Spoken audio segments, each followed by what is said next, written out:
बशीर अब जरसक नो सन 2024 साल सरी महीने अगस्त हफ्तारी का शवा मजलसी नारी मौजिन वतवा हमसा गोरी नारी ना मौजिन नारी ना वहीं फंस जाओ का अल्लाह संता खुश का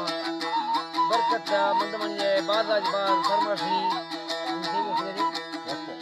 यात मंदमनी नारी मौजिन तरफा बाजाज बार फरमाशी अल्लाह संता खुश का खुश किया फरमा दिए फरमाशी बाजाज बार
जल्दी